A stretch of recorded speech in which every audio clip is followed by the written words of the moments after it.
Olá, meus lindos. Hoje nós vamos ver que daqui a pouquinho tá faltando cerca de 5 minutinhos aí para começar a transmissão da Nvidia, que vai mostrar, apresentar aí as novas GeForces, as RTX, possivelmente 5090, 5080 e derivadas desses.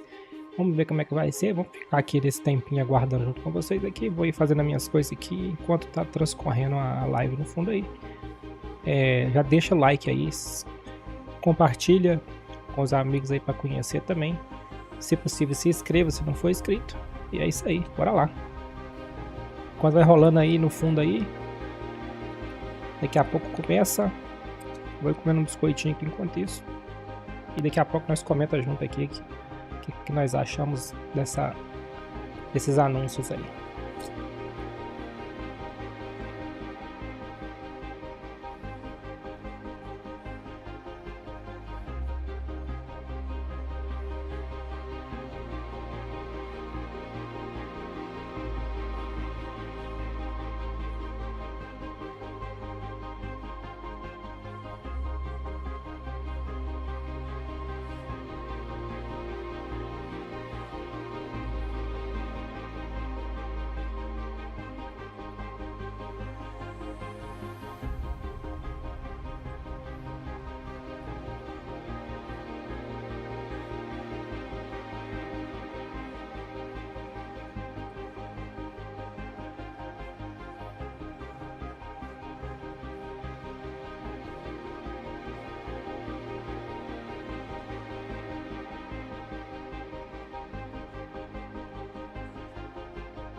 Bonito, né? Esse fundo deles aí da Nvidia é muito bonito. Eu tinha um gabinete uns anos atrás, mais ou menos, que era um gabinete em parceria da Cooler Master com a Nvidia.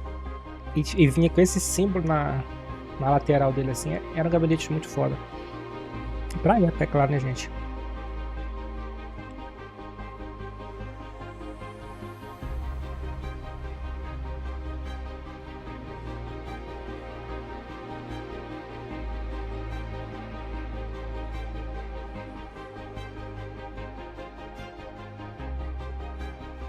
Já volto.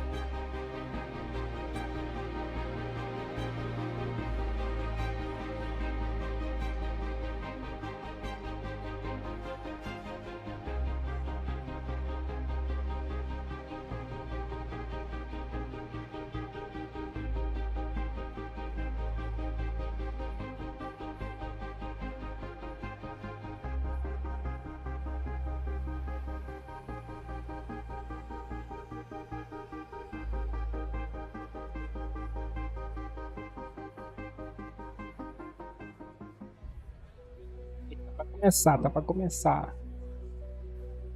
Vamos ver o que o homem da jaqueta vai mostrar pra nós aí, o que ele vai falar.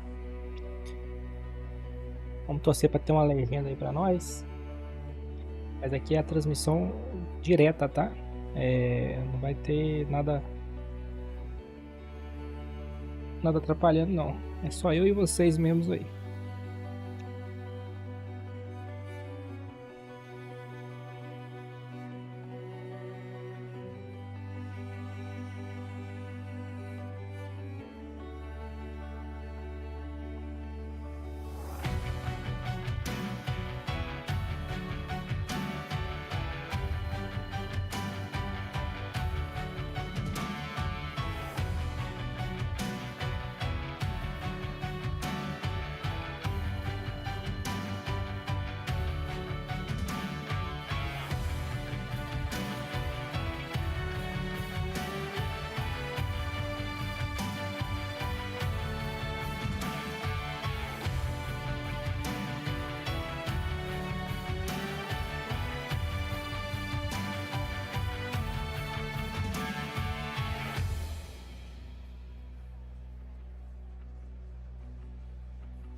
Será que vai ser o design dela? Será que vai manter os padrões das folders deles? Ou vai ser uma coisa diferente, nova aí? Podia fazer um trem bem do naipe dessas aqui, quanto das 40, das 30, né? Das founders deles. Podia fazer uma coisa coisa para chamar atenção mesmo, uma coisa mais revolucionária mesmo, para impactar o mercado. Espero que eles não fiquem preguiçosos igual tá a Intel ultimamente, né? Só fazendo merda nos processadores dela. Eu que sempre usei Intel, hoje não uso mais, uso AMD. Porque tá uma palhaçada danada, esses problemas no processador e preço abusivo. E a AMD também tá no mesmo caminho de preço abusivo também, né? Que é de se esperar, né? Uma indústria de hardware, uma empresa qualquer, o objetivo é sempre lucrar. E quem achou que ia ser diferente com a nossa amiga AMD, se ferrou, né? A AMD, ela tomando o mercado, ela vai ser a nova Intel. Não apoio. Tente montar sua plataforma sempre,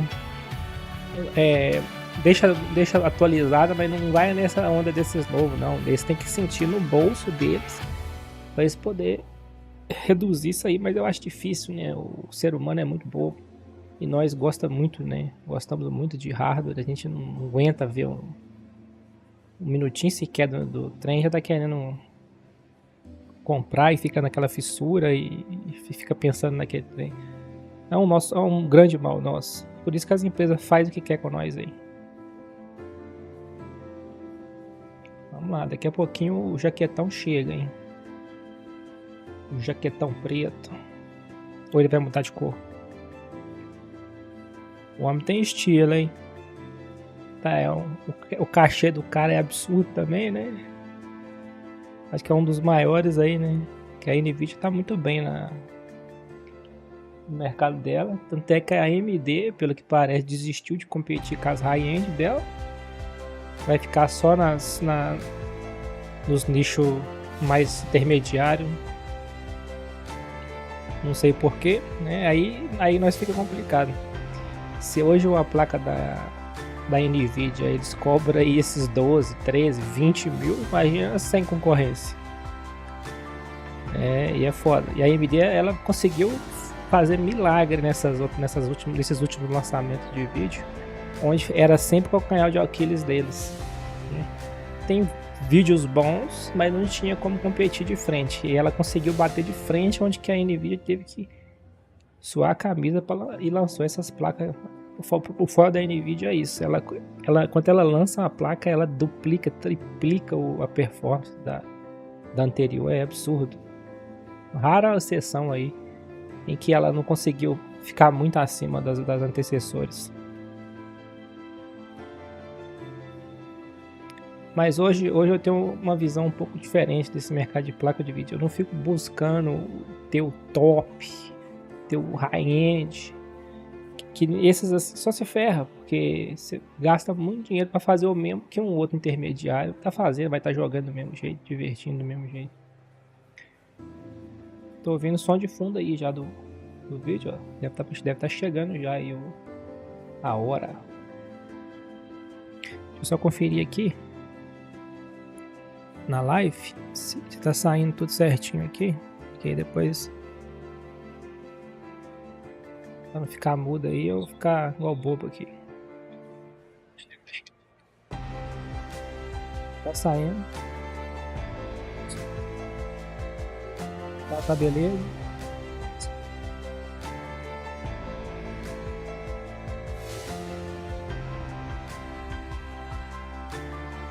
O negócio é o seguinte, gente, eu não ligo se tem um assistindo, se tem dois assistindo, se tem 20 milhões assistindo.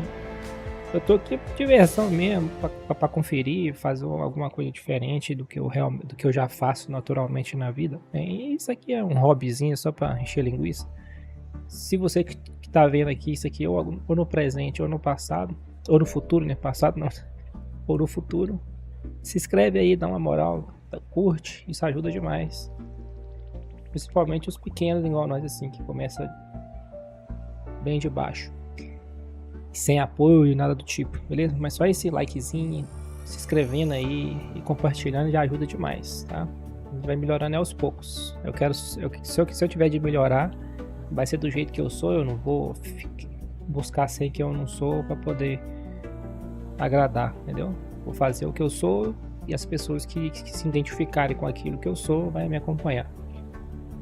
Tranquilo? É claro que vai ter conteúdos que vai agradar conteúdo que não vai agradar o outro, é normal de todo canal. Tem sempre um vídeo que você se identifica mais, que você ri mais, que você acha mais legal, que te ajudou mais e começou. Bora lá. Vamos calar a boca agora, parar com o papo deprê, né? Ah, vem a monstra, hein? CES isn't just about what's next. Deixa eu ver se tem alguma... It's about Não what's tem. possible. Não tem legenda, vamos ter que ficar só na And when imaginação. technology and humanity intersect, the answer is anything. That's because tech doesn't just solve challenges. It transforms them into opportunities. It helps us move smarter, live healthier, and experience the world in ways we never thought possible. We are not just here for a tech event. We're here to connect, to solve, to discover, together. Tech isn't just advancing, it's uniting, bringing us closer to an autonomous future, connecting us to better care, making life more connected, more dynamic, and more human. Today's challenges demand bold solutions, and CES is where they start to take shape. Breakthroughs in sustainability, advancements to help feed our growing world. This week isn't just a stage for breakthroughs, it's the spark for discovery. Every screen, every pixel, every part of the tech you will see here showcases the extraordinary potential of human ingenuity meeting technological power. Now we begin this celebration of what connects us, has the power to solve our greatest challenges, and offers endless possibilities we're yet to discover. Right here, right now, the world is watching. So let's dive in. Tô foda, né? Ladies and gentlemen, Saber welcome do to você não. CES Quero ver o jaquetão. 2025.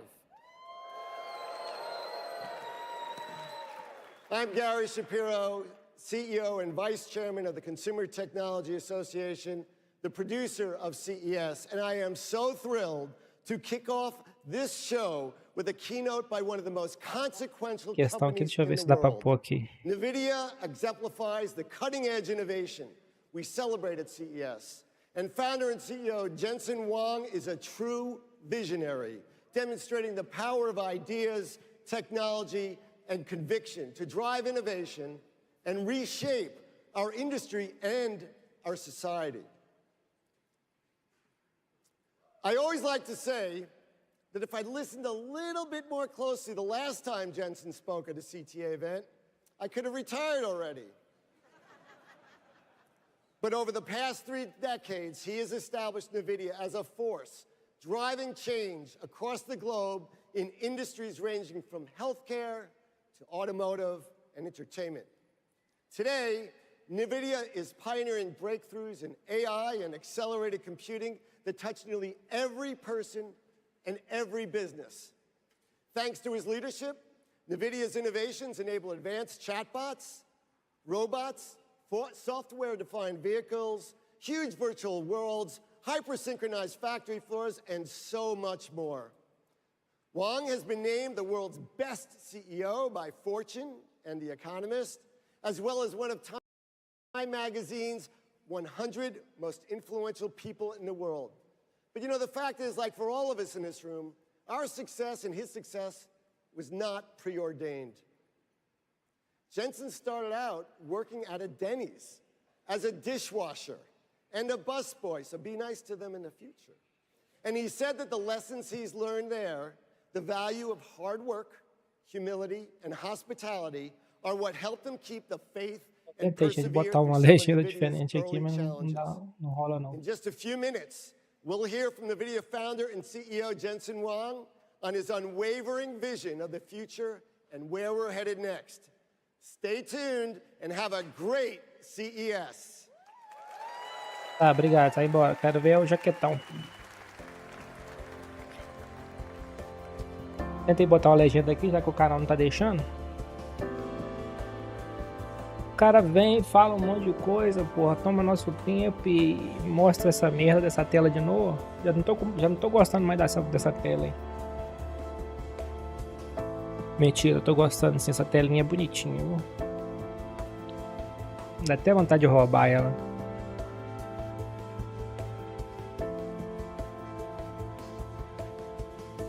Pô. Isso aí, né? Espera o cara. Eu quero ver o cara da jaqueta. Eu quero ver o cara mostrando a bruta.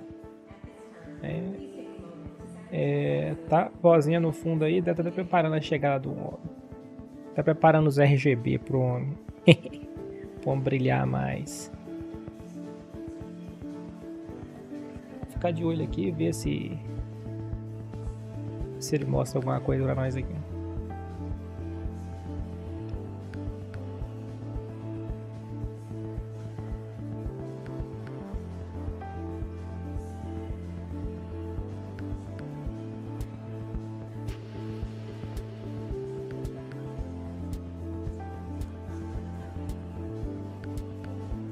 Som de gente.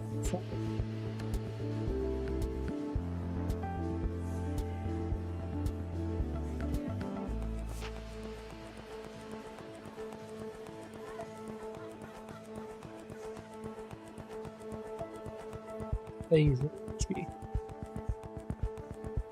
Mostra pra nós que nós quer logo.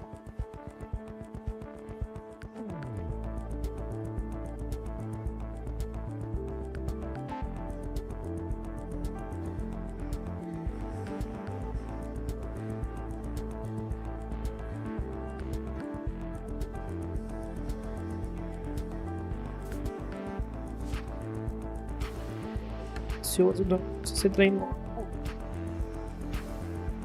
Vai falar um pouquinho bom.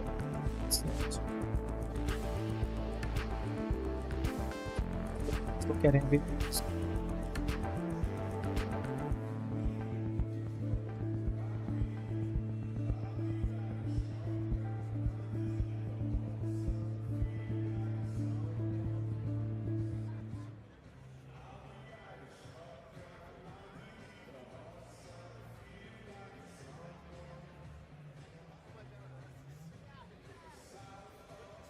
Principal.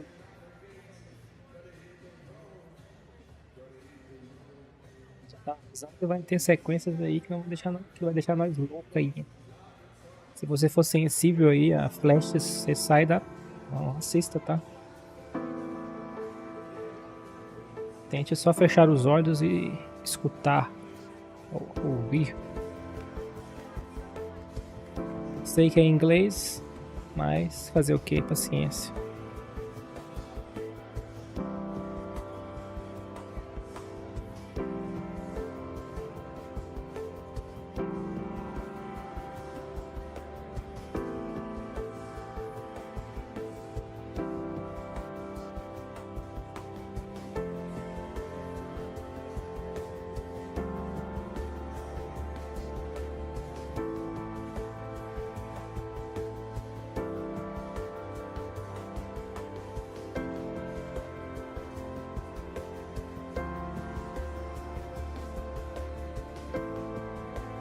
Fazer uma chamada aqui, gente, pro aqui no Instagram.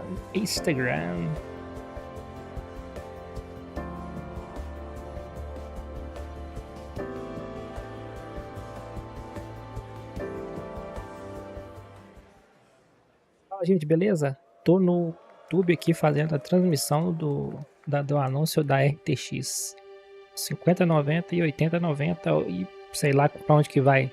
5080, 5090 e por aí vai. Começou, bora lá. Olá, gente, eu tô aqui fazendo a transmissão ao vivo, tá? Da conferência da Nvidia, onde que vai mostrar 5090, 5080 e sabe lá o que mais. Bora lá, o link tá aqui, ó. Corre.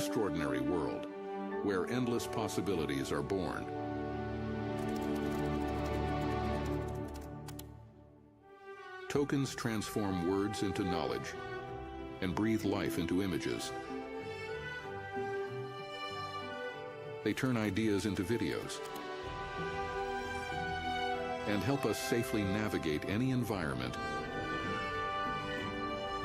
Tokens teach robots to move like the masters.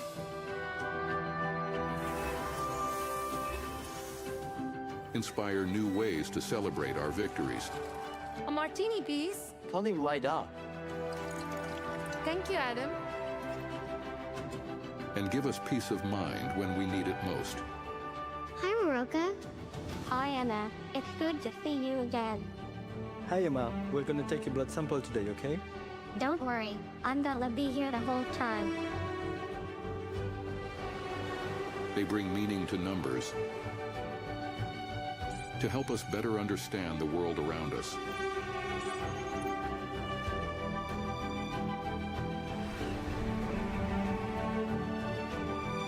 Predict the dangers that surround us.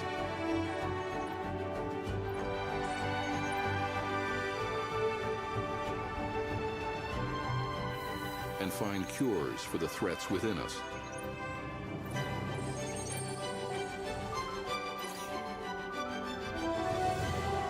Tokens can bring our visions to life.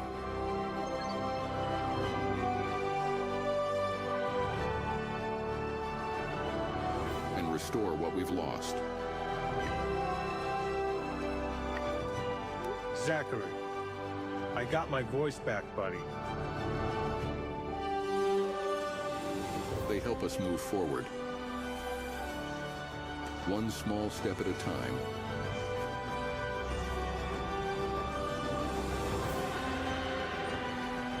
And one giant leap. Together.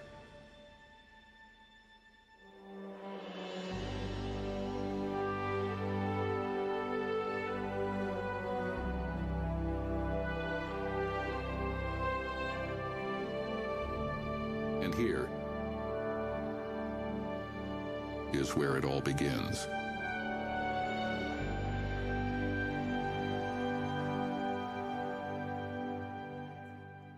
Welcome to the stage, Nvidia founder and CEO, Jensen Huang.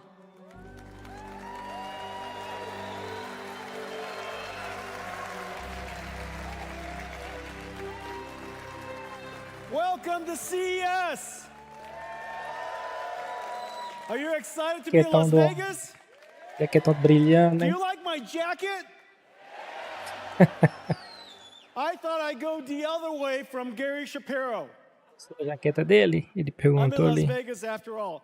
If this doesn't work out, if all of you object, well, just get used to it. I really think you have to let this sink in. In another hour or so, you're going to feel good about it. Well, welcome to NVIDIA. In fact, you're inside NVIDIA's digital twin. And we're going to take you to NVIDIA. Ladies and gentlemen, welcome to NVIDIA. You're inside our digital twin. Everything here is generated by AI.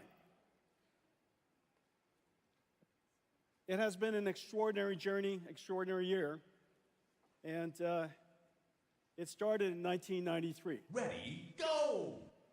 With NV1, Show de bola, hein? we Quem wanted to jogou build sabe, hein? computers that can do things that normal computers couldn't. And NV1 made it possible to have a game console in your PC. Our programming architecture was called UDA, missing the letter C until Cara, passa até a little batom while só later. ali. But UDA, Unified Device Architecture. And the first developer for UDA and the first application that ever worked on UDA Ali, ó. was Sega Sega's Virtual Fighter. Virtual 6 Fighter. years later, we invented, in 1999, the programmable GPU. And it started 20 plus years of incredible advance in this incredible processor called the GPU. It made modern computer graphics possible. And now, 30 years later, 80. Sega's Virtual Fighter is completely cinematic. This is the new Virtual Fighter project that's coming. I just can't wait. Dando já Absolutely incredible. Virtual Fighter aí que vai chegar. 6 years after that, 6 years after 1999, we invented CUDA so that we could explain or express the programmability of our GPUs to a rich set of algorithms that could benefit from it. Escudas. CUDA initially was difficult to explain, and it took years, in fact. It took approximately 6 years. Somehow, 6 years later or so, 2012, Alex Karshevsky, Ilya Sutskever, and Jeff Hinton discovered CUDA, used it to process AlexNet, and the rest of it is history. AI has been advancing at an incredible pace since. Started with Deve estar focado perception muito AI, na geração now can agora de understand IA, né? images and Essas words and placas devem estar sounds. com inteligência artificial bruta aí. Generative AI, we can Já tem generate muito, né? images and text and sounds. And now, agentic AI. AIs that can perceive, reason, plan, and act. And then the next phase, some of which we'll talk about tonight, physical AI, Digital, criação de 2012. conteúdo. Now, magically, 2018, something happened that was pretty incredible. Google's Transformer was released as BERT, and the world of AI really took off. Transformers, as you know, completely changed the landscape for artificial intelligence. In fact, it completely changed the landscape for computing altogether. We recognized properly that AI was not just a new application with a new business opportunity, but AI, more importantly, machine learning enabled by transformers, was going to fundamentally change how computing works. And today, computing is revolutionized in every single layer, from hand coding, instructions that run on CPUs to create software tools that humans use. We now have machine learning that creates and optimizes neural networks that processes on GPUs and creates artificial intelligence. Every single layer of the technology stack has been completely changed. An incredible transformation in just 12 years. Well, we can now understand information of just about any modality. Surely you've seen text and images and sounds and things like that. But not only can we understand those, we can understand amino acids, we can understand physics. We understand them, we can translate them, and generate them. The applications are just completely endless. In fact, almost any AI application that you see out there, what modality is the input that it learned from? What modality of information did it translate to? And what modality of information is it generating? If you ask these three fundamental questions, just about every single application could be inferred. And so when you see application after applications that are AI-driven, AI-native, at the core of it, this fundamental concept is there. Machine learning has changed how every application is going to be built, how computing will be done, and the possibilities beyond. Well, GPUs, GeForce, in a lot of ways, all of this with AI is the house that GeForce built. GeForce enabled AI to reach the masses. And now, AI is coming home to GeForce. There are so many things that you can't do without AI. Let me show you some of it now. Interessante aí. De inteligência artificial, hein?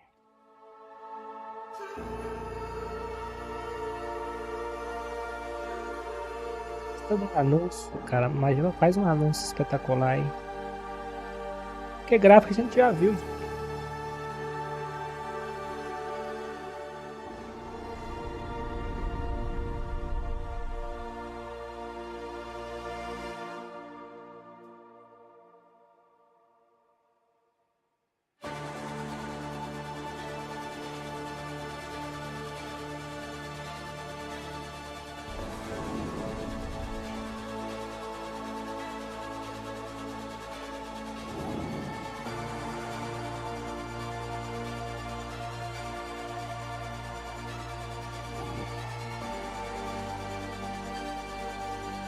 que é aquele panão brilhando ali.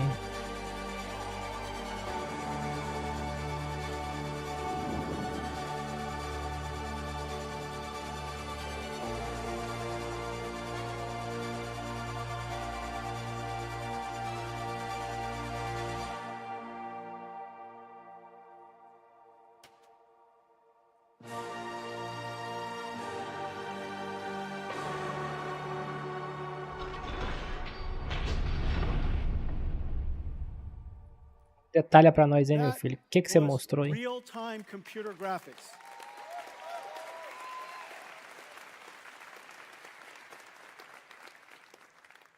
No computer graphics researcher, no computer scientist would have told you that it is possible for us to ray trace every single pixel at this point. Ray tracing is a simulation of light. The amount of geometry that you saw was absolutely insane. It would have been impossible without artificial intelligence. There are two fundamental things that we did. We used, of course, programmable shading and ray traced acceleration to produce incredibly beautiful pixels. But then we have artificial intelligence be conditioned, be controlled by that pixel to generate a whole bunch of other pixels. Not only is it able to generate other pixels spatially, because it's aware of what the colors should be. Isso, eu acabei de comprar minha RTX 4070. And so the neural network that's running Aí vai lançar on the 50 GPU com mais can tecnologia. infer and predict É the pixels foda. that we did not render. Not only can we do that, it's called DLSS. The latest generation of DLSS also generates beyond frames. It can predict the future, generating 3 additional frames for every frame that we calculate. What you saw, if we just said 4 frames of what you saw, because we're going to render 1 frame and generate 3. If I said 4 frames at full HD, 4K, that's 33 million pixels or so. Out of that 33 million pixels, we computed only 2. It is an Esse absolute cara, ele miracle deve ter ensaiado o que ele tá that we falando aí can uma semana ou mais. computationally using programmable shaders and our ray tracing engine, to compute 2 million pixels and have AI predict all of the other 33. And as a result, we're able to render at incredibly high performance because AI does a lot less computation. It takes, of course, an enormous amount of training to produce that, but once you train it, the generation is extremely efficient. So this is one of the incredible capabilities of artificial intelligence, and that's why there's so many amazing things that are happening. We used GeForce to enable artificial intelligence, and now artificial intelligence is revolutionizing GeForce. Everyone, today we're announcing our next generation. The RTX Ele fala ali, eu vou tentando Blackwell colocar a family. legenda pra vocês Let's aqui take de a look. alguma forma.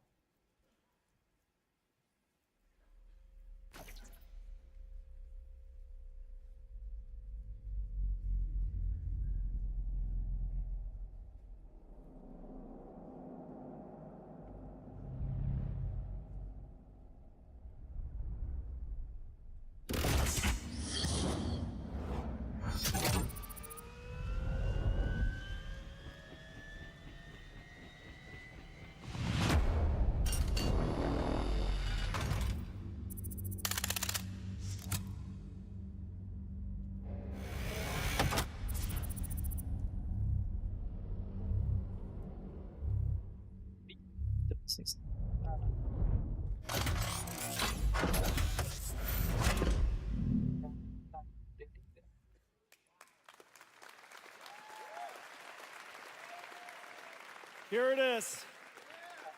Our brand new GeForce RTX 50 series Blackwell architecture. The GPU is just a beast.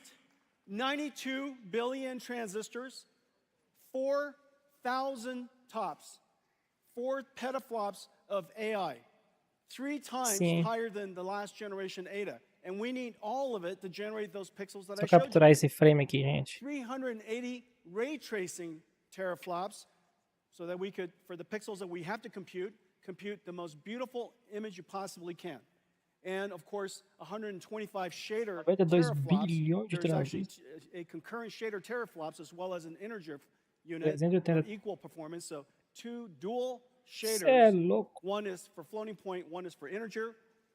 G7 memory from Micron, 1.8 terabytes per second, twice the performance of our Tipo last de generation. memória. And we now have the ability to intermix TX AI workloads Blackwell. with computer graphics workloads. And one of the amazing things about this generation is the programmable shader is also able to now process neural networks. So the shader is able to carry these neural networks, and as a result, we invented neural texture compression and neural material shading. As a result of that, you get these amazingly beautiful images that are only possible because we use AIs to learn the texture, learn the compression algorithm, and as a result, get extraordinary results. Okay, so this is the brand new RTX Blackwell 5090. Now, even the mechanical design is a miracle. Look at this, it's got 2 fans. This whole graphics card is just one giant fan. You know, so the question is, where's the graphics card? It's literally this big. The voltage regulated design is state-of-the-art, incredible design. The engineering team did a great job. So here it is. Thank you.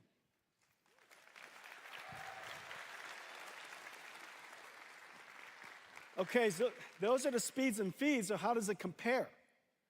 Well, this is RTX 4090. I know many of you have one. Tá doido. I know it. Look, it's $1,599. It is one of the best investments you could possibly make. For $1,599, you bring it home to your $10,000 PC entertainment command center. Isn't that right? Don't tell me that's not true. Don't be ashamed. It's liquid cooled. Já sabe, né? Pode esperar chegar aqui 16, 17, 18 mil. Os cambistas vai fazer isso para 20. It's the modern home theater. It makes perfect sense. And now for $1,500 and $1,599, you get to upgrade that and turbocharge the living daylights out of it. Well, now with the Blackwell family, RTX 5070, 4090 performance at $549.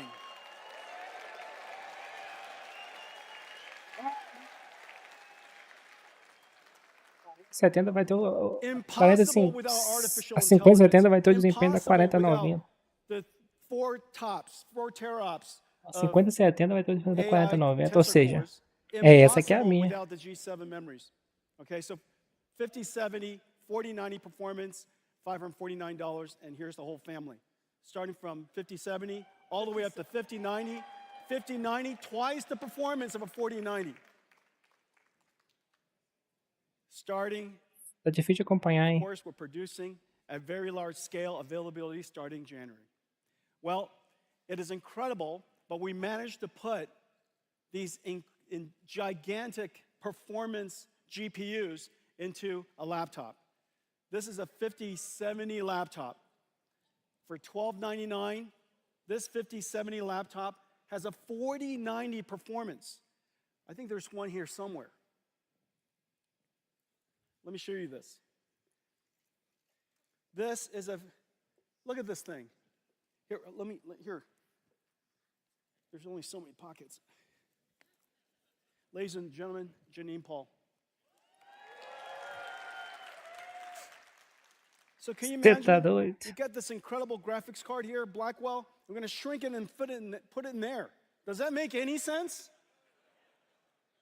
Well, you can't do that without artificial intelligence. And the reason for that is because we're generating most of the pixels using our tensor cores. So we ray trace only the pixels we need, and we generate using artificial intelligence all of the other pixels we have. As a result, the energy efficiency is just off the charts. The future of computer graphics is neural rendering, the fusion of artificial intelligence and computer graphics. And what's really amazing Eles enfiaram aquela placa naquele notebook ali, isso é absurdo. This is a surprisingly kinetic keynote. Tá meio corrido pra ele hoje, hein? What's really amazing is the family of GPUs we're going to put in here. And so the 5090 will fit into a laptop, a thin laptop. That last laptop was 14.9 millimeters. You got a 5080, 5070 Ti, and 5070. Okay? So, Incrível, hein? A 5070 vai ter o mesmo desempenho da 4090 hoje. A 4090 é absurdo.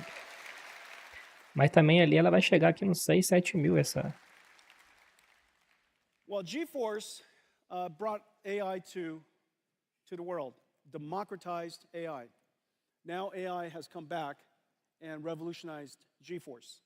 Let's talk about artificial intelligence. Let's go to somewhere else at Nvidia. Você ia arrebentar, carinha, se você colocasse, conseguisse um trechinho do GTA aí. Okay, so let's talk about AI. The industry is chasing and racing to scale artificial intelligence. And the scaling law is a powerful model. It's an empirical law that has been observed and demonstrated by researchers and industry over several generations. 5070 deve chegar aí na faixa de uns 6, 7 mil. A 5070 Ti deve chegar na faixa de uns 8 mil. A 5080 deve chegar na faixa de uns 10 a 12 mil. E a 5090 deve chegar na casa dos 20 mil, 22 mil. And so the scaling law continues. What's really amazing is that now we're moving towards, of course, and the internet is producing about twice the amount of data every single year as it did last year. I think in the next couple of years, humanity will produce more data than all of humanity has ever produced since the beginning. And so we're still producing a gigantic amount of data, and it's becoming multimodal. Video and images and sound, all of that data could be used. É a famosa requentadinha. Eles vão usar o chip, tem certeza, da 4090 hoje, vai usar para fazer a 5070, para poder continuar reutilizando essa tecnologia e adicionando algumas coisas ali aqui. É estratégia de requentar, né? Uses techniques like reinforcement learning, human feedback. Basically, the AI produces and generates answers based on a human query. The human then, of course, gives a feedback. It's much more complicated than that, but that reinforcement learning system with a fair number of very high-quality prompts causes the AI to refine its skills. It could fine-tune its skills for particular domains. It could be better at solving math problems, better at reasoning, so on and so forth. And so it's essentially like having a mentor or having a coach give you feedback after you're done going to school. And so you get tests, you get feedback, you improve yourself. We also have reinforcement learning AI feedback, and we have synthetic data generation. These techniques are rather akin to, if you will, self-practice. You know the answer to a particular problem, and you continue to try it until you get it right.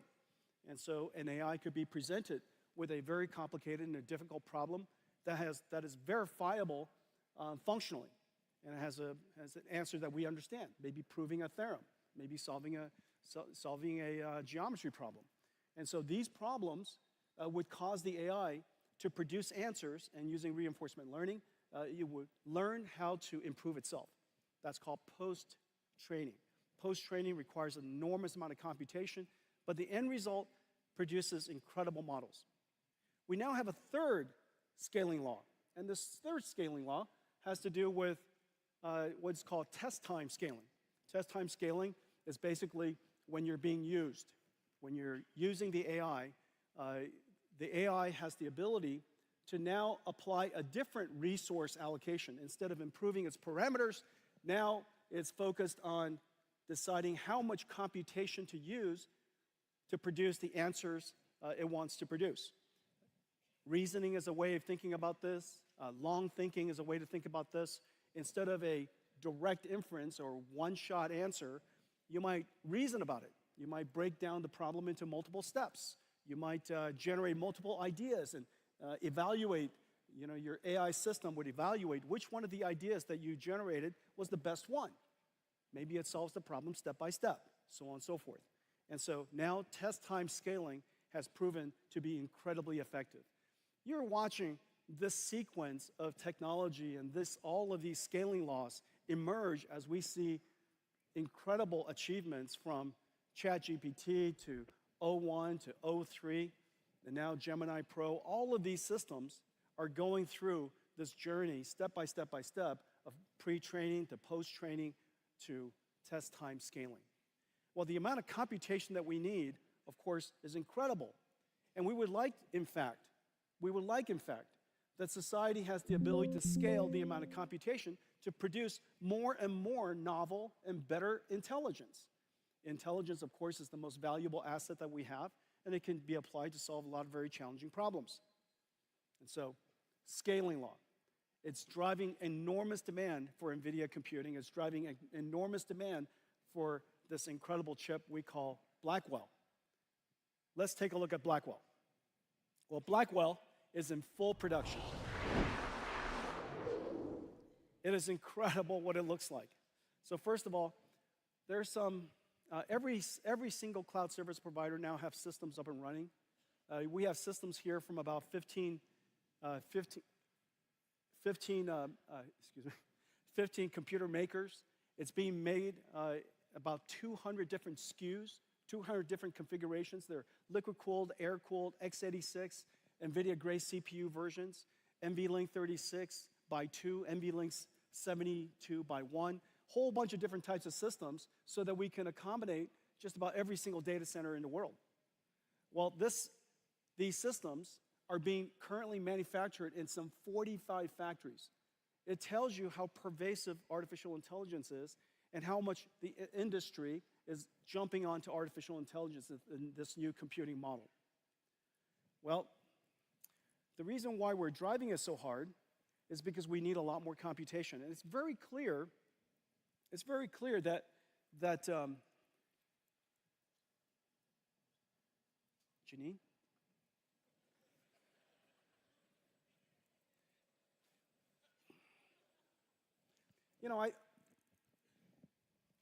It's hard to tell. You don't ever want to reach your hands into a dark place. Hang on a second. Is this a good idea? All right. Escuta o Capitão América aí, ó. Sabia que ia zoar, né? Sabia que ia zoar. Wait for it. Wait for it. Pagando o mico. I thought I was worthy.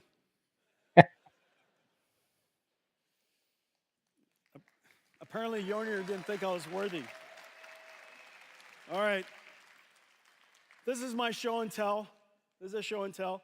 So, this NVLink system, this right here, this NVLink system, this is GB200 NVLink 72.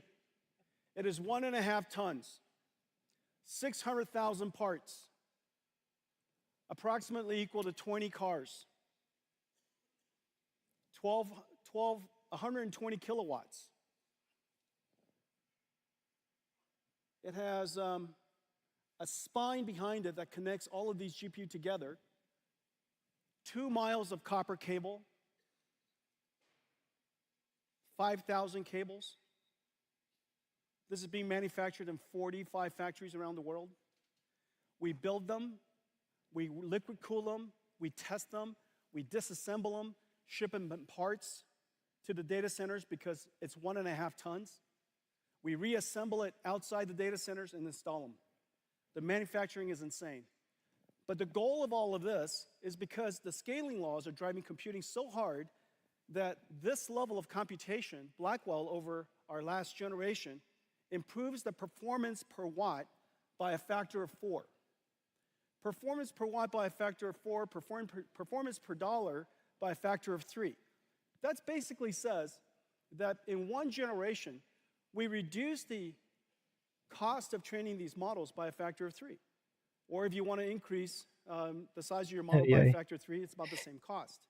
Tava só mostrando aqui, gente, para outras mídias aqui, o when we use mico aqui. ChatGPT or when we use Gemini, use our phones in the future, just about all of these applications are going to be consuming these AI tokens.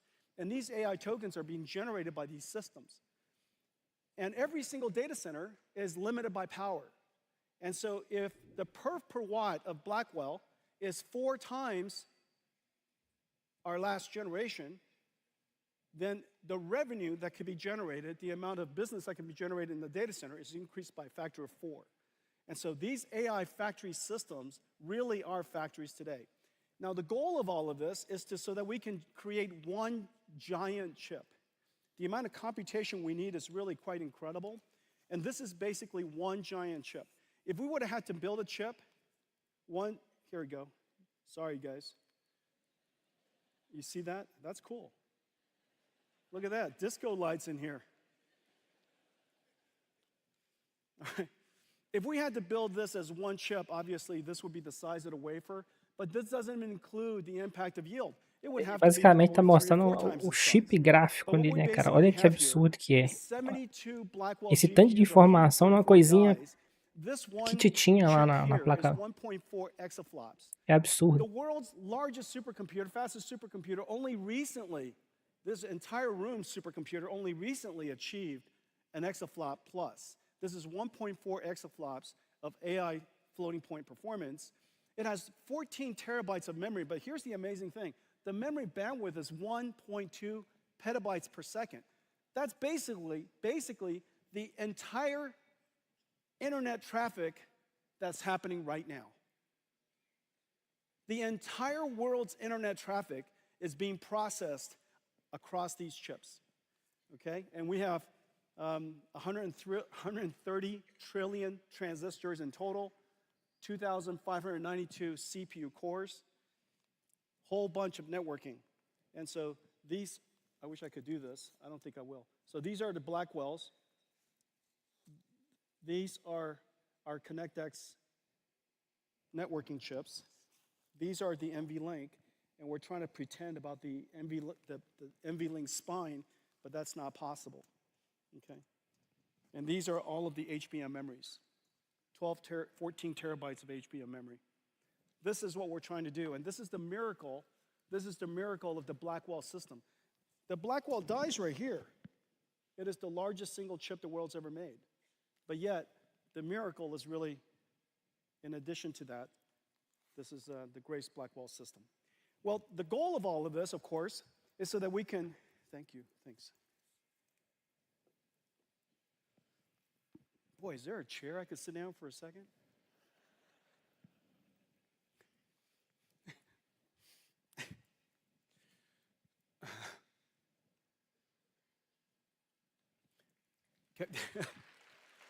Can I have a Michelob Ultra? Portanto, ele falou ali para nós já, né? As placas.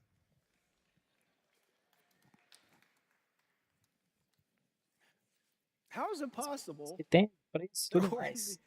Michelob Ultra Stadium. It's like coming to Nvidia and we don't have a GPU for you.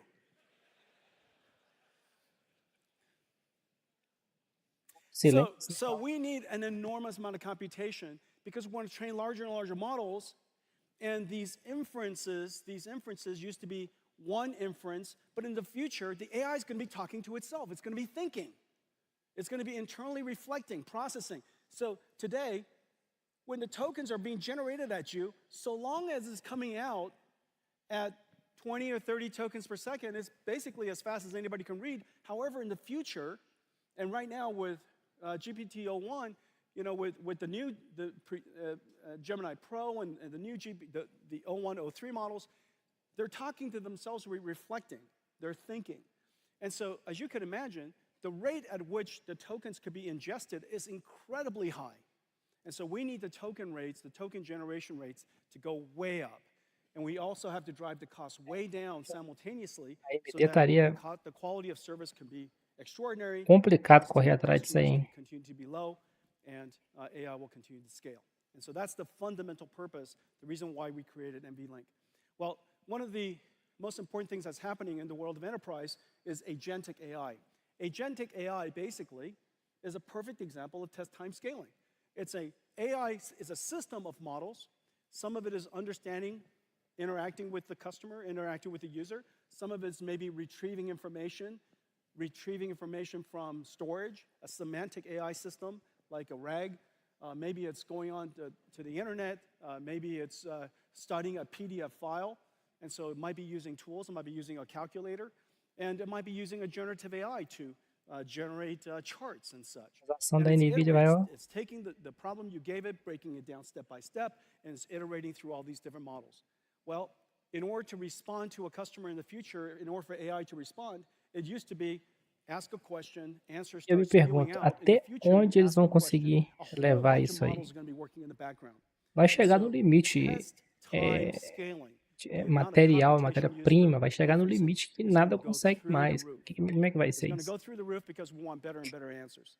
Well, to help the industry build agentic AI, our go-to-market is not direct to enterprise Tá entrando customers. naquele papinho Our go-to-market técnico que não is we interessa work para with nós software muito. developers in the IT ecosystem to integrate our technology to make possible new capabilities, just like we did with CUDA libraries. We now want to do that with AI libraries. And just as the computing model of the past has APIs that are doing computer graphics or doing linear algebra or doing fluid dynamics, in the future, on top of those acceleration libraries, CUDA acceleration libraries, we'll have AI libraries. We've created 3 things for helping the ecosystem build agentic AI. Nvidia NIMs, which are essentially AI microservices all packaged up. It takes all of this really complicated CUDA software, CUDA DNN, Cutlass, or TensorRT-LM, or Triton, or all of these different really complicated software, and the model itself, we package it up, we optimize it, we put it into a container, and you could take it wherever you like. And so we have models for vision, for understanding languages, for speech, for animation, for digital biology, and we have some new exciting models coming for physical AI.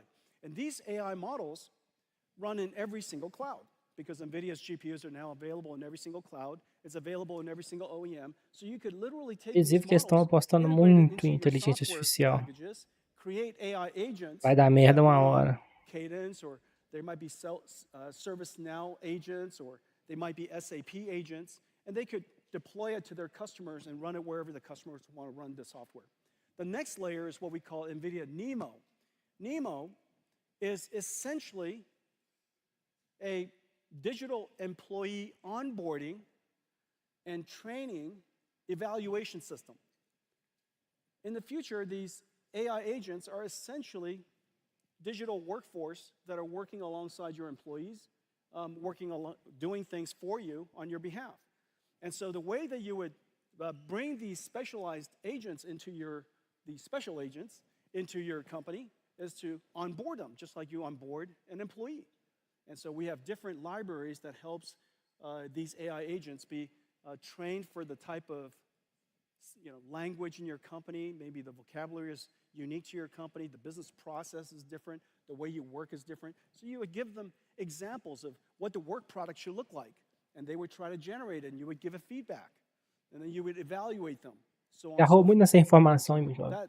And you would Mostra mais coisa guardrail pra them. You nós. say, these are the things that you're not allowed to do. These are the things you're not allowed to say. And we even give them access to certain information.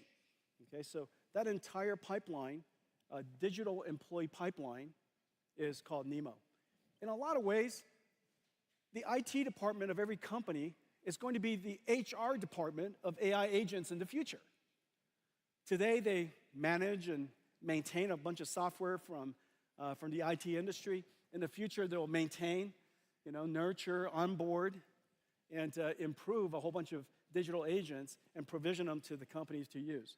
Okay, and so your IT department is going to become kind of like AI agent HR. And on top of that, we provide a whole bunch of blueprints that our ecosystem could take advantage of. All of this is completely open source, and so you could take it and modify the blueprints. We have blueprints for all kinds of different types of agents. Well, today we're also announcing that we're doing something that's really cool and I think really clever. We're announcing a whole family of models that are based off of Llama, the Nvidia Llama Nemotron language foundation models. Llama 3.1 is a complete phenomenon. Começou The com um papo, download of Llama 3.1 from Meta, papinho chato. 650,000 times, something like that. It has been derived and turned into other models, about 60,000 Papinho other chato different agora models. aí. It is singularly the reason why just about every single enterprise and every single industry has been activated to start agora working aí. on AI. Well, the thing that we did was we realized that the Llama models really could be better fine-tuned for enterprise use. And so we fine-tune them using our expertise and our capabilities, and we turn them into the Llama Nemotron suite of open models. There are small ones that interact in very, very fast response time, extremely small. They're what we call super Llama Nemotron supers. They're basically your mainstream versions of your models. Or your ultra model. The ultra model could be used to be a teacher model for a whole bunch of other models. It could be a reward Você sabe o model, quê? evaluator, Uma enchente de a placa judge velha for usada other para models to vender na create internet aí. answers and decide Agora é whether hora de it's a você good pegar a answer or sua not. 4090. Basically give feedback Se to você other tem models. planos It em could be distilled in pegar a a lot of different ways. RTX Basically, a teacher model, 5070 a knowledge para ter uma distillation equivalente a model. Very 4090 hoje, large, very capable. você And so pega a all of this 4090, is now porque available ela vai estar online. com um preço bem mais em Well, conta, these mas models porque esses vão estar are pensando na, incredible. possivelmente na It's number 5080 one in leaderboards e for chat, etc.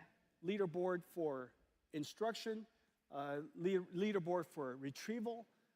So the different types of functionalities necessary that are used in AI agents around the world, these are going to be incredible models for you.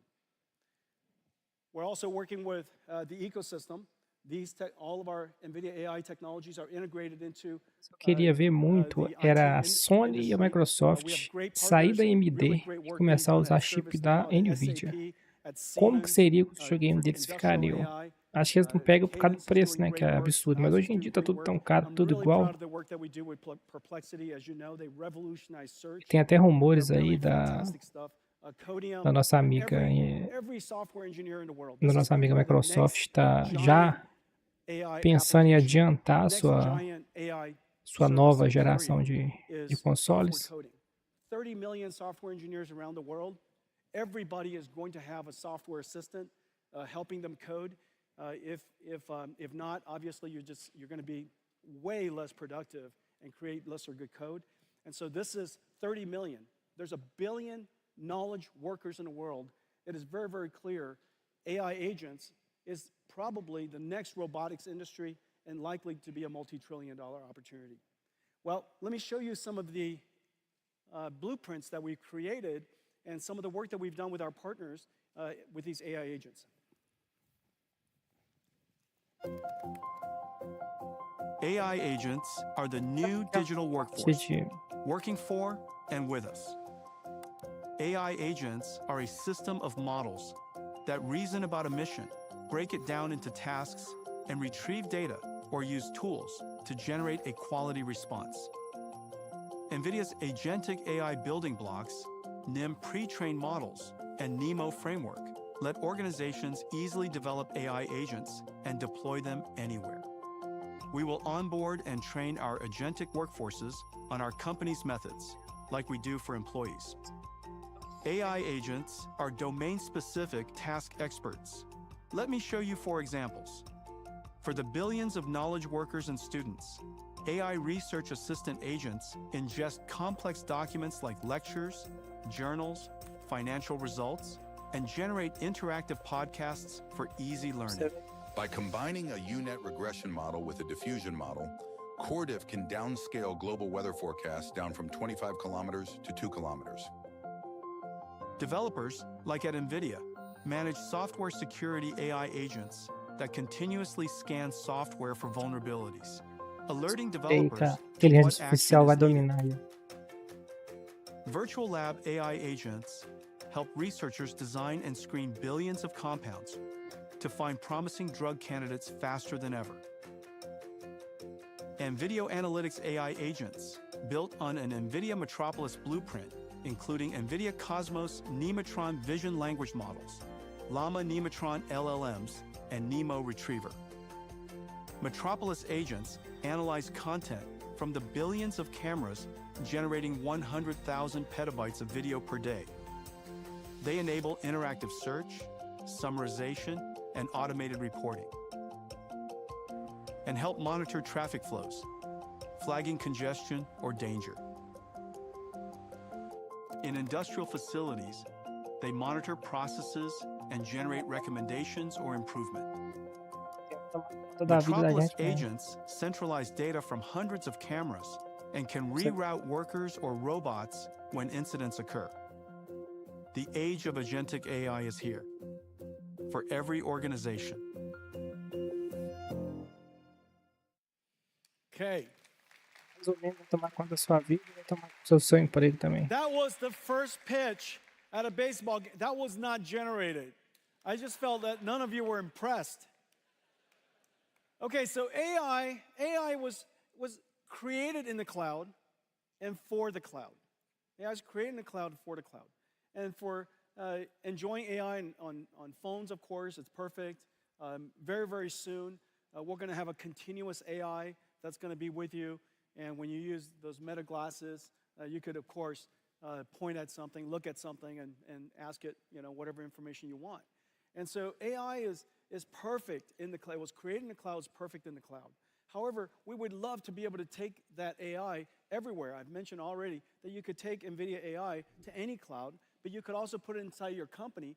But the thing that we want to do more than anything is put it on our PC as well. And so, as you know, Windows 95 revolutionized the computer industry. It made possible this new suite of multimedia services, and it changed the way that applications was created forever. Windows 95, this model. Esse Windows aí deve vir inteligência artificial pura, né? For AI. And so the thing that we would like to do is we would like to have in the future your AI basically become your AI assistant. And instead of just the 3D APIs and the sound APIs and the video APIs, you would have generative APIs for 3D and generative APIs for language and generative AI for sound and so on and so forth.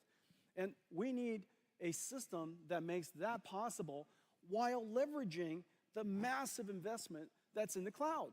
There's no way that the world can create yet another way of programming AI models. It's just not going to happen. And so if we could figure out a way to make Windows PC a world-class AI PC, it would be completely awesome. And it turns out the answer is Windows. It's Windows WSL2. Windows WSL2. Windows WSL2 basically is two operating systems within Faz one. parte da vida, né? It works perfectly. Ela vai dominar, não tem jeito.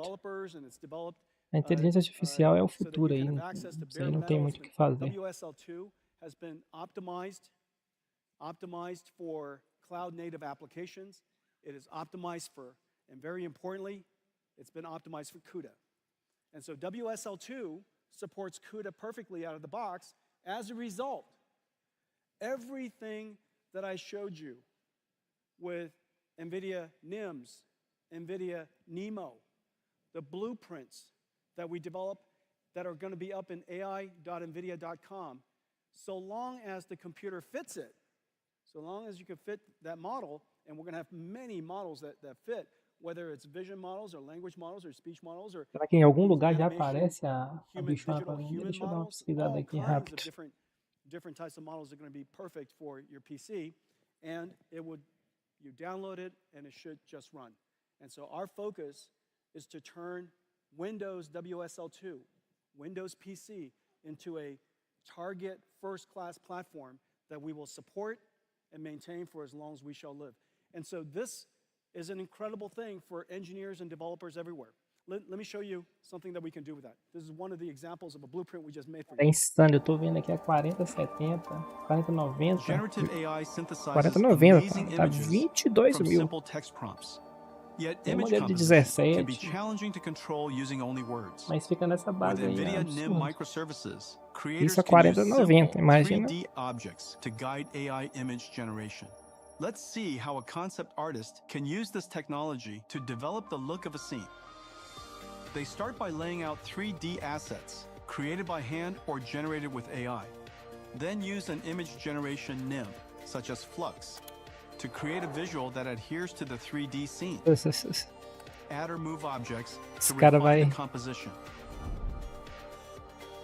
Esse cara vai usar isso aí muito, viu, no jogo, viu? Or reimagine the whole scene with a new prompt. Caralho, hein? Assisted by generative AI and Nvidia NIM, an artist can quickly realize their vision. Nvidia AI for your PCs. Hundreds of millions of PCs in the world with Windows, and so we could get them ready for AI. OEMs, all the PC OEMs we work with, just basically all of the world's leading PC OEMs, are going to get their PCs ready for this stack. And so AI PCs are coming to a home near you.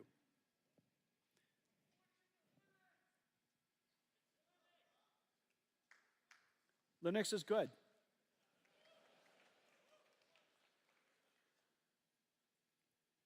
Okay, let's talk about physical AI. Speaking of Linux, let's talk about physical AI. So, falar da inteligência artificial para robô, né? Física, né? Imagine. Whereas your large language model, you give it your context, your prompt on the left, and it generates tokens one at a time to produce the output. That's basically how it works. The amazing thing is this model in the middle is quite large, has billions of parameters. The context length is incredibly large because you might decide to load in a PDF. In my case, I might load in several PDFs before I ask it a question. Those PDFs are turned into tokens. The attention, the basic attention characteristic of a transformer has every single token find its relationship and relevance against every other token. So you could have hundreds of thousands of tokens, and the computational load increases quadratically. And it does this, all of the parameters, all of the input sequence, process it through every single layer of the transformer, and it produces one token. That's the reason why we needed Blackwell. And then the next token is produced when the current token is done. It puts the current token into the input sequence and takes that whole thing and generates the next token. It does it one at a time.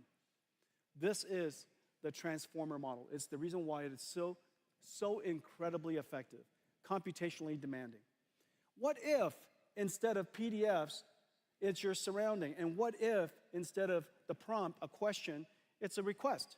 Go over there and pick up that, that box and bring it back. And instead of what is produced in tokens as text, it produces action tokens. Well, that I just described is a very sensible thing for the future of robotics. And the technology is right around the corner. But what we need to do is we need to create the effectively the world model of, as opposed to GPT, which is a language model. And this world model has to understand the language of the world. It has to understand physical dynamics, things like gravity and friction and inertia. It has to understand geometric and spatial relationships. It has to understand cause and effect. If you drop something, it falls to the ground. If you poke at it, it tips over. It has to understand object permanence. If you roll a ball over the kitchen counter, when it goes off the other side, the ball didn't leave into another quantum universe. That's still there. And so all of these types of understanding is intuitive understanding that we know that most models today have a very hard time with. And so we would like to create a world, we need a world foundation model. Today we're announcing a very big thing. We're announcing Nvidia Cosmos, a world foundation model that is designed, that was created to understand the physical world. And the only way for you to really understand this is A to see it. transmissão original eu vou deixar na descrição, tá ok? Para quem quiser rever lá com a qualidade, sem a minha presença aqui no lado aqui, mas depois eu deixo aqui na descrição, ok? Ela tá falando da inteligência artificial física, de robô, aquelas coisas lá, não é uma coisa muito para nós, né?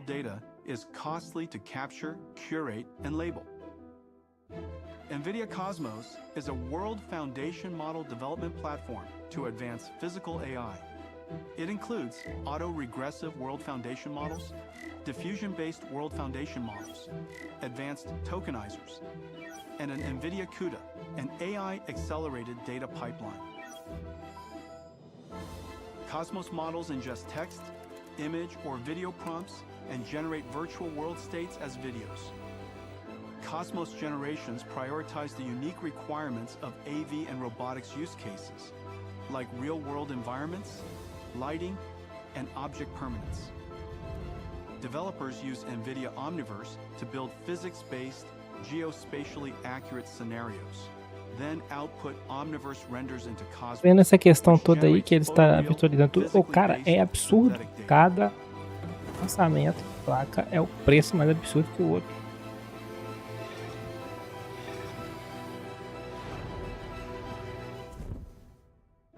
Whether diverse objects or environments,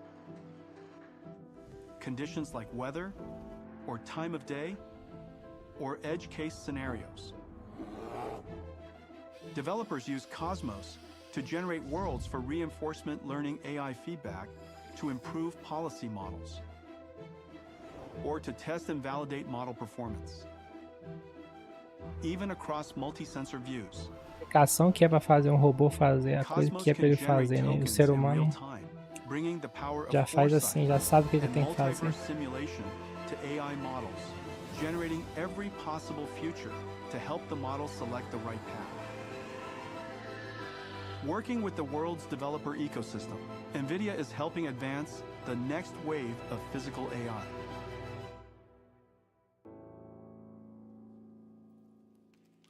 Nvidia Cosmos. Nvidia Cosmos. Nvidia Cosmos, the world's first world foundation model. It is trained on 20 million hours of video.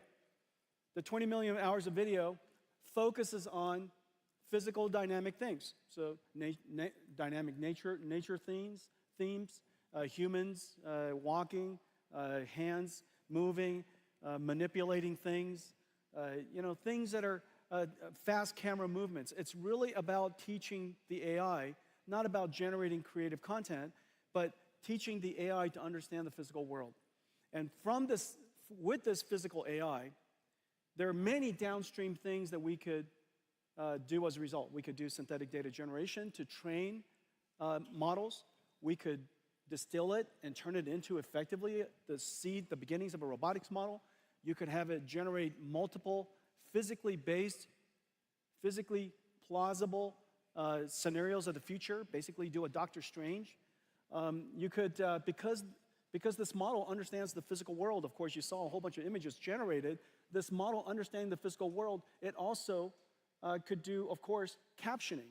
And so it could take videos, caption it incredibly well, and that captioning and the video could be used to train large language models, multimodality large language models. And so you could use this technology to use this foundation model to train robots, as well as large language models. And so this is the Nvidia Cosmos. The platform has an autoregressive model for real-time applications, has diffusion model for very high-quality image generation. It's incredible tokenizer, basically learning the vocabulary of real world, and a data pipeline so that if you would like to take all of this and then train it on your own data, this data pipeline, because there's so much data involved, we've accelerated everything end-to-end for you. And so this is the world's first data processing pipeline that's CUDA accelerated as well as AI accelerated. All of this is part of the Cosmos platform. And today we're announcing that Cosmos is open licensed. It's open available on GitHub.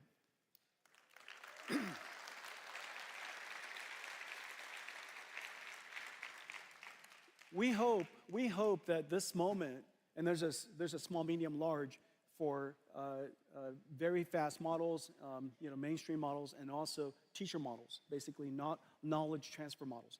Cosmos World Foundation model being open, we really hope will do for the world of robotics and industrial AI what Llama 3 has done for enterprise AI. The magic happens when you connect Cosmos to Omniverse, and the reason fundamentally is this. Omniverse is a physics grounded, not physically grounded, but physics grounded. It's algorithmic physics, principled physics simulation grounded system. It's a simulator.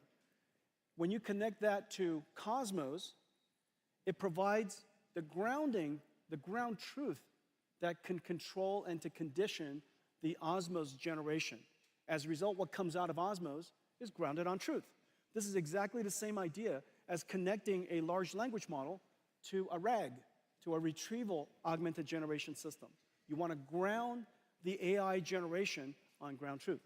And so the combination of the two gives you a physically simulated, a physically grounded multiverse generator. And the application, the use cases are really quite exciting. And of course, for robotics, for industrial applications, it is very, very clear.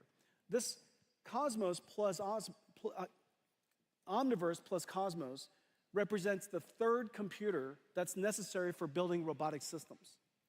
Every robotics company will ultimately have to build 3 computers. The robotic system could be a factory, the robotic system could be a car, it could be a robot. You need 3 fundamental computers. One computer, of course, to train the AI. We call it the DGX computer to train the AI. Another, of course, when you're done, to deploy the AI. We call that AGX. That's inside the car, in the robot, or Pegando muito na pegada de AI, então eles estão realmente focando ali tudo na parte de inteligência artificial. E deve ser assim que eles conseguiram esses desempenhos dessas placas novas agora. Na parte técnica do hardware mesmo, eu não vou conseguir entrar junto não com vocês. Estamos aqui justamente para ver, e nós já vimos o que mais interessa aqui, que é, no caso o game, esse GPU para jogar. Esse resto aí é para empresa, para sistemas operacionais e etc. The industrial world, and we've been talking about this for some time, is this 3-computer system. You know, instead of a three-body problem, we have a 3-computer solution. And so it's the Nvidia of robotics.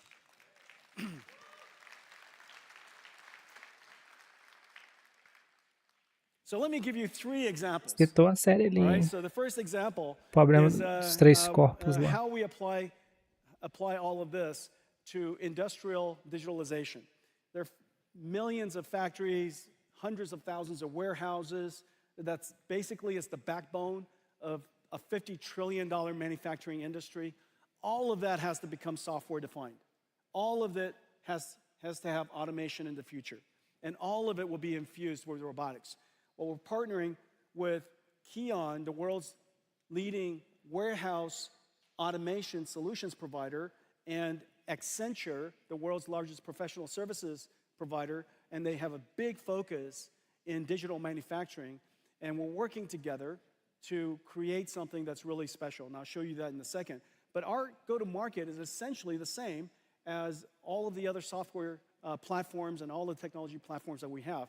Through the developers and ecosystem partners, and we have just a growing number. De fato, é só enrolação mesmo. Vamos deixando para autorar aí. Vamos. Enquanto eles falam, de repente mostra alguma coisa a mais aí, que a gente pega a gente de surpresa. Mas agora é mais enrolação mesmo. So let's take a look at that. This one example that we're doing with Kion and Accenture. Kion, the supply chain solution São company. de indústria. Accenture, a global leader in professional services, and Nvidia are bringing physical AI to the $1 trillion warehouse and distribution center market. Managing high-performance warehouse logistics involves navigating a complex web of decisions influenced by constantly shifting variables.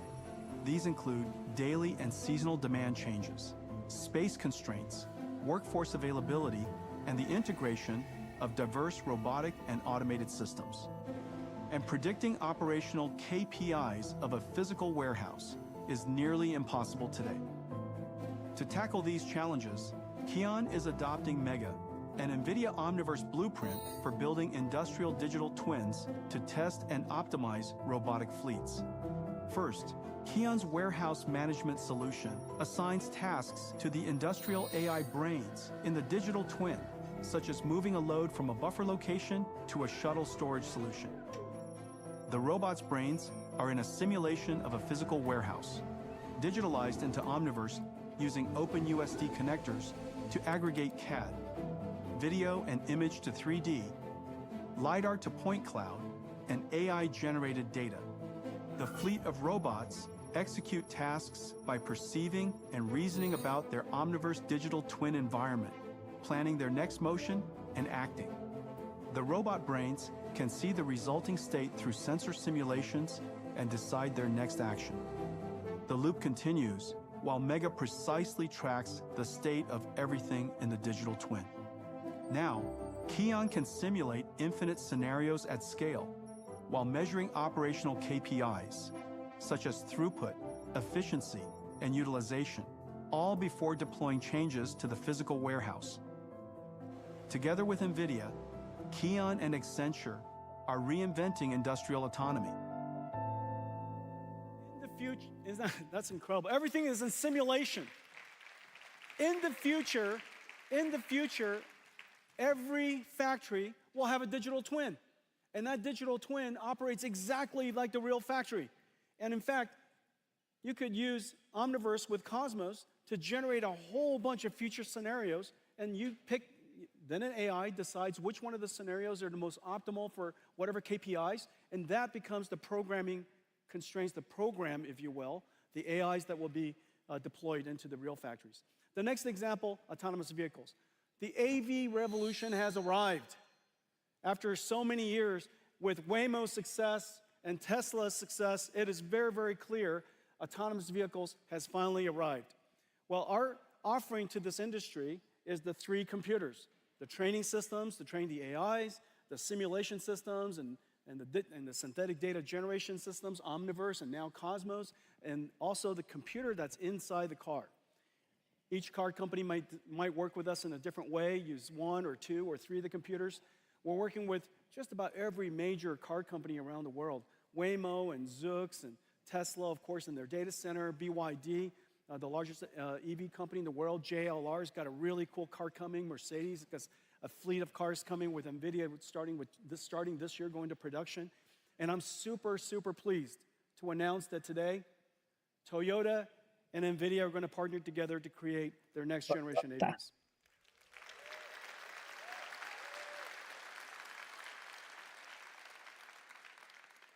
Você vê que eles já falaram que o futuro é inteligência artificial. Não vão deixar de fazer placa de vídeo, que é um mercado grande, ganhar muito dinheiro. Mas você pode ver que o maior foco até agora, por isso falou aí, inteligência artificial, IA. E tá nessa redundância chata aí. Vehicles on the road all over the world, 1 trillion miles that are driven around the world each year. That's all going to be either highly autonomous or, fully autonomous coming up. And so this is going to be a very large industry. I predict that this will likely be the first multi-trillion-dollar robotics industry. This business for us, notice in just a few of these cars that are starting to ramp into the world, our business is already $4 billion, and this year probably on a run rate about $5 billion. So really significant business already. This is going to be very large. Well, today we're announcing that our next generation processor for the car, our next generation computer for the car is called Thor. I have one right here. Hang on a second. Okay, this is Thor. This is a robotics computer. Legal, né? As placas agora tá ficando tudo organizadinha, pequenininha, compacta. Madness amount of sensor information. Process it, Compacta o tipo, né? Porque para dissipar esse calor, eles fazem uns monstros de quase 1 metro de tamanho. And this chip has to process all that sensor, turn them into tokens, put them into a transformer, and predict the next path. And this AV computer is now in full production. Thor is 20 times the processing capability of our last generation Orin, which is really the standard of autonomous vehicles today. And so this is just really quite incredible. Thor is in full production. This robotics processor, by the way, also goes into a full robot. Verificar uma So coisa it aqui. could be an AMR, it could be a humanoid robot, it could be the brain, it could be the manipulator. This processor basically is a universal robotics computer. The second part of our drive system that I'm incredibly proud of is the dedication to safety. Drive OS, I'm pleased to announce, is now the first software-defined programmable AI computer that Falando has de been IA em certified carro up e to ensinando aquilo lá e blá blá ASIL-D, blá. which is the highest standard of functional safety for automobiles. The only and the highest. And so I'm really, really proud of this. ASIL-D, ISO 26262. It is the work of some 15,000 engineering years. This is just extraordinary work. And as a result of that, CUDA is now a functional, safe computer. And so if you're building a robot, NVIDIA CUDA, yep.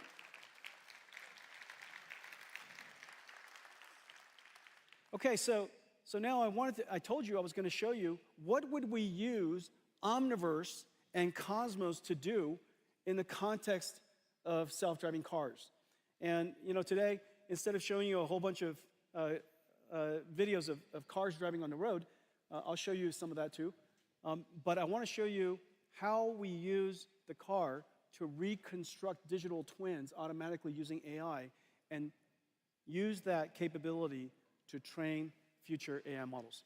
Okay, let's play it. Mostrar mais coisa aí, mais coisa de carro. The autonomous vehicle revolution is here.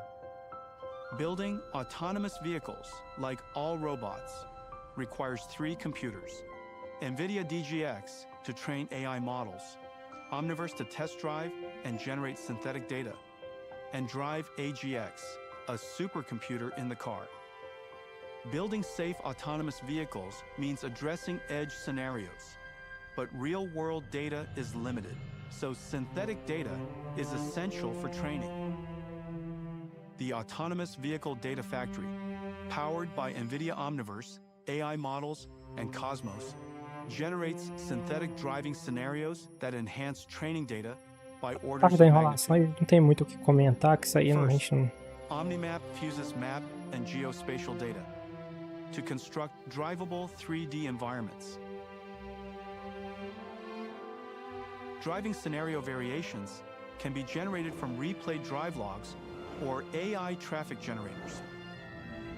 Next, a neural reconstruction engine uses autonomous vehicle sensor logs to create high-fidelity 4D simulation environments.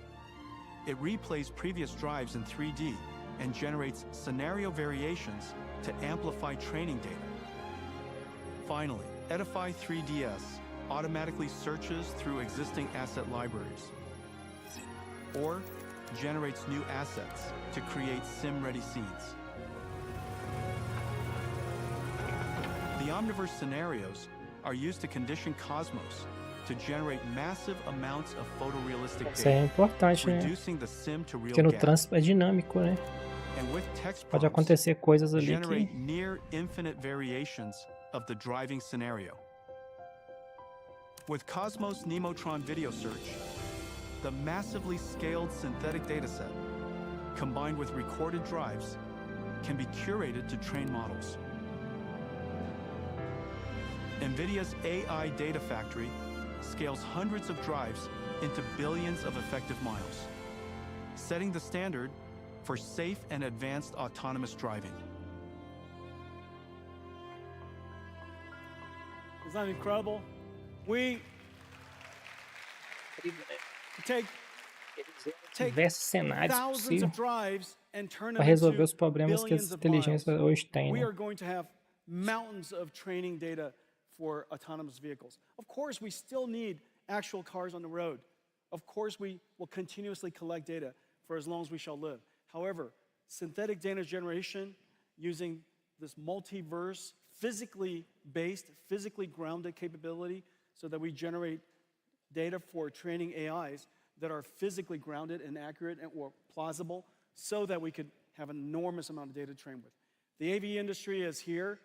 This is an incredibly exciting time, super excited about the next several years. I think you're going to see, just as computer graphics was revolutionized such incredible pace, you're going to see the pace of AV development Utilizando a inteligência artificial, por isso que não precisa tanto mais de... Tá perdido lá. Tá perdido esperando os aplausos ali, ninguém dá o aplauso.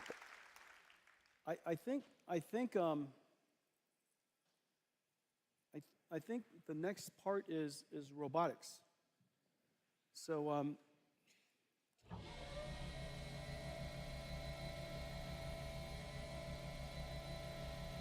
humanoid robots, my friends.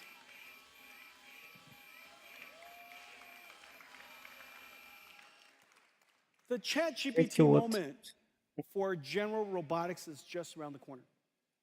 And in fact, all of the enabling technologies that I've been talking about is going to make it possible for us in the next several years to see very rapid breakthroughs, surprising breakthroughs in general robotics. Now, the reason why general robotics is so important is whereas robots with tracks and wheels require special environments to accommodate them, there are three robots in the world that we can make that require no green fields. Brownfield adaptation is perfect. If we could possibly build these amazing robots, we could deploy them in exactly the world that we've built for ourselves. These three robots are, one, agentic robots, and agentic AI, because they're information workers. So long as they could accommodate the computers that we have in our offices, it's going to be great. Number two, self-driving cars, and the reason for that is we spent 100+ years building roads and cities. And then number three, humanoid robots. If we have the technology to solve these three, this will be the largest technology industry the world's ever seen. And so we think that the robotics era is just around the corner. The critical capability is how to train these robots. In the case of humanoid robots, the imitation information is rather hard to collect. And the reason for that is, in the case of car, you just drive it. We're driving cars all the time. In the case of these humanoid robots, the imitation information, the human demonstration is rather laborious to do. And so we need to come up with a clever way to take hundreds of demonstrations, thousands of human demonstrations, and somehow use artificial intelligence and omniverse to synthetically generate millions of synthetically generated motions. And from those motions, the AI can learn how to perform a task. Let me show you how that's done.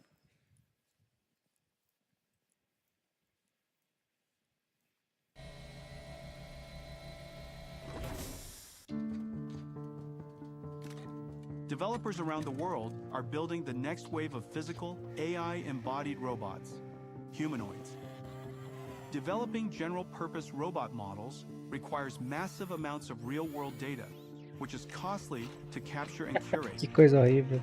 Nvidia Isaac GR00T helps tackle these challenges, providing humanoid robot developers with four things: robot foundation models, data pipelines, Quer saber como seria ter robô e uma forma legal que o robô seria? Detroit Become Human. Vai jogar esse jogo, é muito bom. Is a simulation workflow for imitation learning, enabling developers to generate exponentially large data sets from a small number of human demonstrations. First, GR00T Teleop enables skilled human workers to portal into a digital twin of their robot using the Apple Vision Pro. This means operators can capture data even without a physical robot, and they can operate the robot in a risk-free environment, eliminating the chance of physical damage or wear and tear. To teach a robot a single task, operators capture legal, hein? motion Trabalhar de trajectories casa, hein? through a handful of teleoperated Bota os demonstrations. óculos da Apple lá, Then use GR00T Mimic ou to óculos de multiply these realidade trajectories aumentada, into a much larger data set. e vai trabalhar de casa. Next, they use GR00T Gen, built on Robôzinho Omniverse tá lá and trabalhando e você Cosmos tá for controlando domain ele. randomization and 3D to real upscaling. generating an exponentially larger data set. The Omniverse and Cosmos Multiverse Simulation Engine provides a massively scaled data set to train the robot policy. Once the policy is trained, developers can perform software-in-the-loop testing and validation in Isaac Sim before deploying to the real robot. The age of general robotics is arriving, powered by Nvidia Isaac Groot.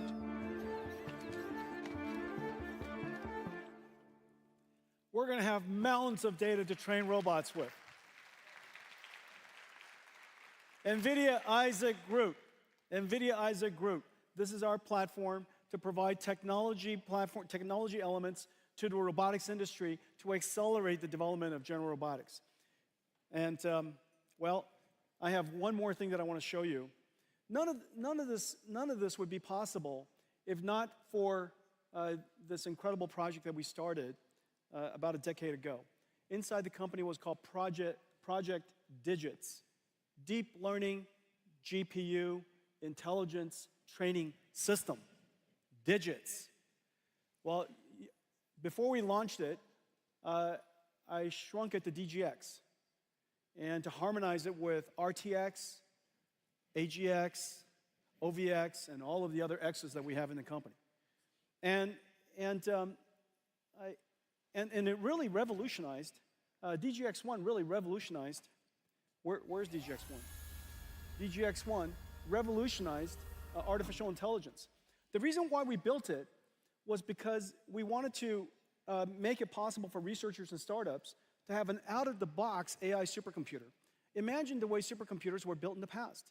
You really have to build your own facility, and you have to go build your own infrastructure and really engineer it into existence. And so we created a supercomputer for AI development for researchers and startups that comes literally one out of the box. I delivered the first one to a startup company in 2016 called OpenAI, and Elon was there, and Ilya Sutskever was there, and many of NVIDIA engineers were there, and we celebrated the arrival of DGX1, and obviously O senhorzinho tem fôlego, hein? artificial intelligence and computing. Ficou ano todo parado para falar But now também, né? artificial intelligence is everywhere. It's not just in researchers and startup labs. You know, we want artificial intelligence, as I mentioned in the beginning of our talk. This is now the new way of doing computing. This is the new way of doing software. Every software engineer, every creative artist, everybody who uses computers today as a tool will need an AI supercomputer. And so I just wish that DGX1 was smaller. And, you know, you know, imagine, ladies and gentlemen,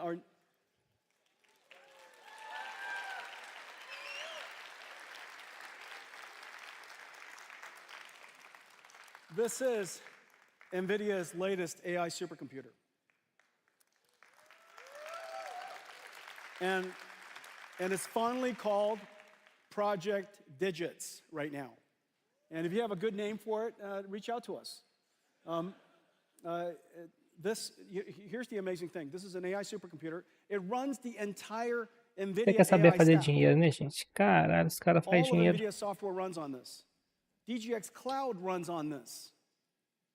This sits, well, somewhere, and it's wireless or, you know, connected to your computer. It's even a workstation if you like it to be.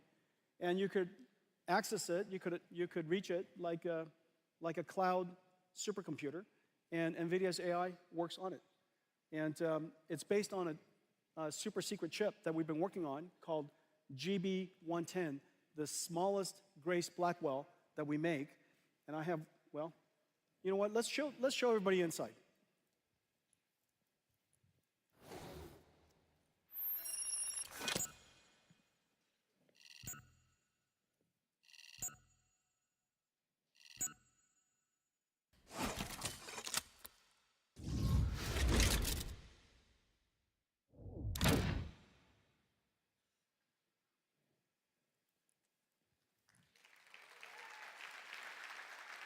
It's just so cute. And this is the chip that's inside. It is in production. This top secret chip we did in collaboration. The CPU, the gray CPU, is built for Nvidia in collaboration with MediaTek. They're the world's leading SoC company, and they worked with us to build this MediaTek vai fazer o chip CPU, da Nvidia também, né? and connect it with chip-to-chip NVLink to the Blackwell GPU. And this little thing here is in full production. We're expecting this computer to be available around May timeframe. And so it's coming at you. It's just incredible what we could do. And it's just, I think I was trying to figure out, do I need more hands or more pockets? All right, so imagine this is what it looks like. You know, who doesn't want one of those? And if you use PC, Mac, you know, anything, because you know, it's a cloud platform. It's a cloud computing platform that sits on your desk. You could also use it as a Linux workstation if you like. If you would like to have double digits, this is what it looks like. You know, and you connect it together with ConnectX, and it has nickel, GPU Direct, all of that out of the box. It's like a supercomputer. Our entire supercomputing stack is available. And so, NVIDIA Project Digits.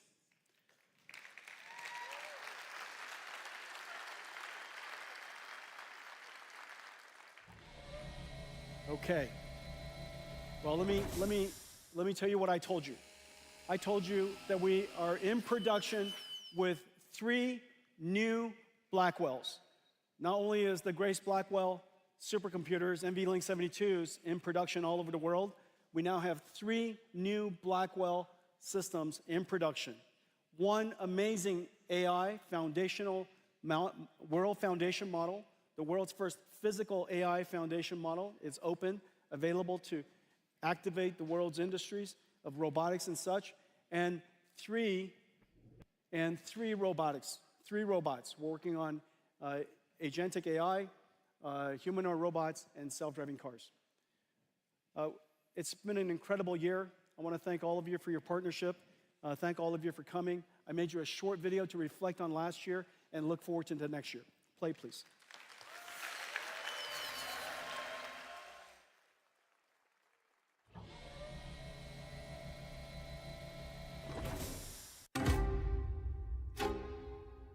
Opa, aqui. A gente tá querendo saber. É gráfico, é rosto, é isso, é aquilo. O problema é que a gente não consegue ver as empresas, né, utilizando esse potencial todo.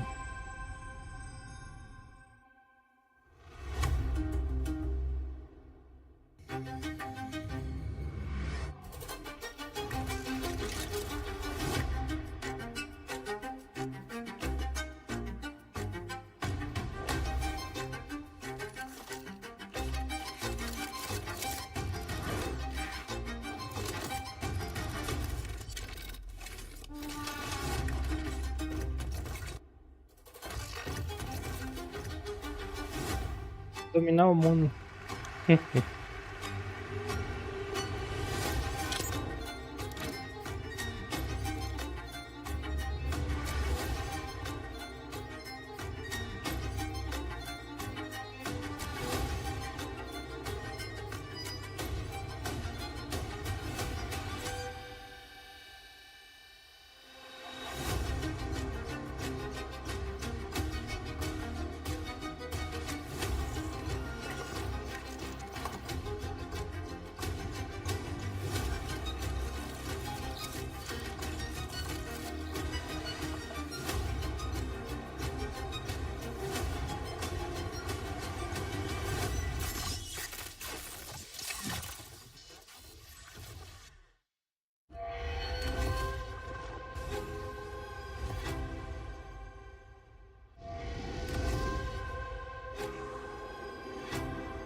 Have a great CES, everybody.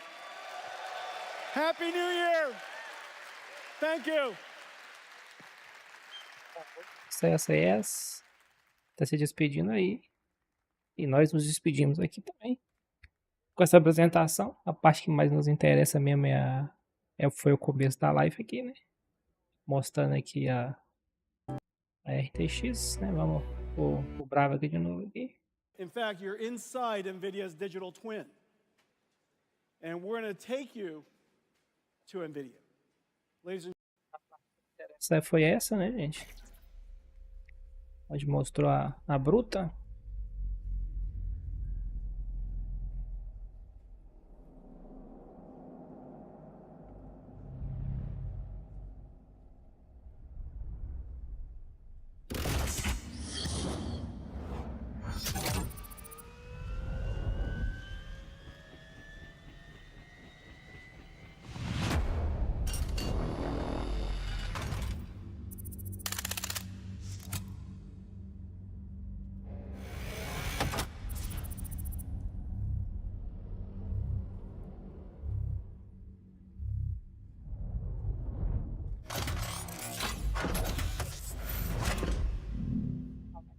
E depois que postou o preço e acabou. O resto foi só enrolação. Pra parte que interessa a quem joga, etc. Ao PC. GeForce RTX 50 series Blackwell architecture. The GPU is just a beast. 92 billion transistors, 4,000 TOPS, 4 petaflops of AI. 3 times higher than the last generation Ada, and we need all of it to generate 3 vezes mais brava que a geração anterior, hein? É o que eu falei no começo da live, né? Que ele sempre consegue fazer essa margem aí 3 vezes mais.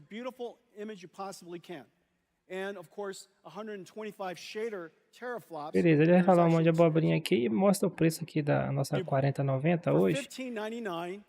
Tá 1.600.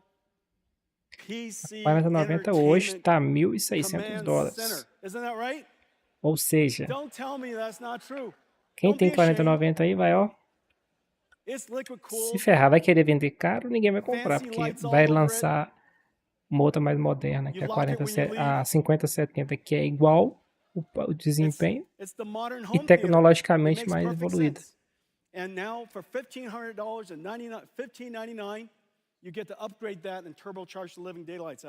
Se for uma facada no estômago de quem tem a 4090. Aí. 4090 performance at 549. Um terço do preço da 4090 hoje, o cara vai conseguir comprar a 5070 com o mesmo desempenho, com tecnologia melhor. Quem tem a 4090 vai ter que dormir com ela.